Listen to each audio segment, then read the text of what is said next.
Salve Bapak Ibu Saudara-saudariku yang terkasih. Hari ini kita merayakan hari Minggu biasa yang ke-25. Pada permenungan kali ini saya menghantar kita semua untuk memaknai siapa yang terbesar. Terbesar menurut apa? Menurut kita secara pribadi, tetapi yang lebih penting adalah terbesar menurut ajaran Tuhan. Saudaraku yang terkasih, semua orang ingin menjadi yang terbesar dari antara orang lain. Orang mau terkenal, populer, dan menjadi hebat. Dan setiap orang cenderung untuk mencapai atau menginginkan hal itu. Maka dengan berbagai macam cara orang bertekun, orang berusaha untuk menjadi yang terbaik, untuk menjadi yang terbesar di antara yang lain. Keinginan ini bisa menjadi baik dan bisa juga menjadi sumber pertikaian. Orang menjadi terbesar dan hebat dengan cara seperti apa yang akan menentukan bahwa ini menjadi yang baik, menjadi yang terbaik, atau menjadi tidak baik. Bapak Ibu Saudara-saudariku yang terkasih, realitas kehidupan menunjukkan bahwa orang menjadi terbesar kadangkala karena hawa nafsu. Nafsu untuk berkuasa, nafsu untuk memiliki, nafsu untuk mendapatkan pengakuan dan penghargaan serta lainnya. Nafsu untuk mementingkan diri sendiri dan segala hal lainnya tadi membuat orang lalu lupa akan kuasa Allah. Orang lalu mengandalkan diri sendiri, mencapai apa yang diinginkan secara pribadi. Pemahaman seperti ini berbanding terbalik dengan apa yang diajarkan oleh Tuhan yang kita dengarkan dalam bacaan-bacaan hari ini. Ia mengajarkan kepada semua orang bahwa untuk menjadi yang terbesar di antara yang lain, maka harus merendahkan diri, menjadi orang kecil, menjadi seperti anak kecil, mau menderita dan juga siap sedia melayani sesama. Ia sendiri memberikan contoh teladan secara nyata, yakni mau merendahkan diri serendah-rendahnya dengan wafat di kayu salib dan kemudian pada hari ketiga bangkit lagi.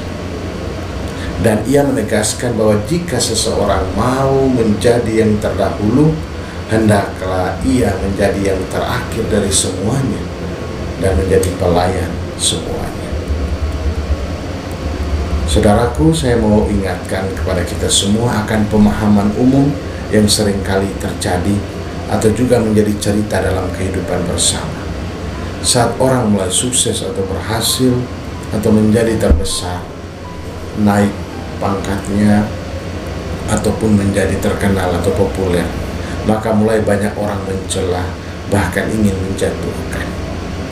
Kalau di kampung-kampung seringkali orang yang sukses dan mulai sakit-sakitan, orang beranggapan bahwa pasti ada orang yang iri hati sedang menjahatinya. Terlepas dari benar atau tidaknya, tidak semua orang senang melihat orang lain menjadi populer, menjadi terbesar, menjadi hebat, karena ada sikap iri hati. Dan sebaliknya, menjadi terbesar dan populer yang bahagia adalah mereka yang mencapainya dengan cara yang benar, dengan cara yang tidak merugikan orang lain. Karena itu saudaraku yang terkasih, untuk menjadi terbesar bukan berarti kita harus menyingkirkan orang lain supaya kita terlihat lebih baik, tetapi melayani dengan semua. Rasul Yakobus dalam bacaan kedua memberikan kita petunjuk bahwa untuk menjadi yang terbesar seperti ajaran Yesus, maka kita singkirkan sikap iri hati dan permusuhan. Kedua hal ini menimbulkan pertengkaran dan juga saling menyingkirkan satu sama lain, sehingga hilanglah kedamaian dan juga kerukunan. Menjadi yang terbesar, populer atau terkenal itu harus ditabur dalam kedamaian sehingga berbuah kebenaran. Untuk itu, hidup kita harus mampu menguasai hawa nafsu kita hawa nafsu untuk menguasai ataupun hawa nafsu untuk menjadi yang lebih baik, maka kita akan jatuh kepada kesombongan. Maka hidup kita harus mampu menguasai hawa nafsu, bukan hawa nafsu yang kemudian menguasai diri kita. Dalam bacaan pertama, kitab kebijaksanaan mengatakan kepada kita semua bahwa orang yang hidupnya dikuasai oleh hawa nafsu, maka ia hanya menghargai harta dan menghinakan manusia dan bahkan membunuh hati nurani.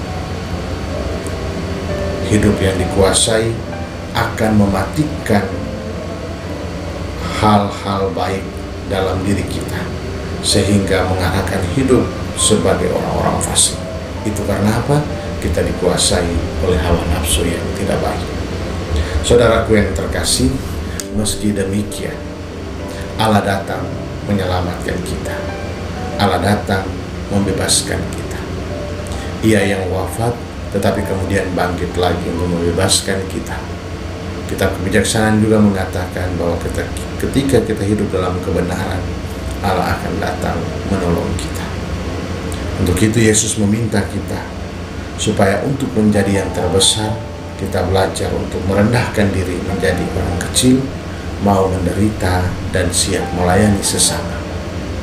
Lakukan atau taburkan semua ini dengan damai, agar berbuah kebenaran dan hidup kita ada dalam pertolongan Allah, yakni lepas dari belenggu dan sisa kekejian orang yang ingin menjatuhkan dan merendahkan kita. Hiduplah menjadi terbesar dalam Tuhan, yakni dengan cara-cara yang benar, dan bukan karena hawa nafsu atau cara-cara yang tidak benar. Selamat hari Minggu, Tuhan memberkati. Bapa dan Putra dan Roh Kudus.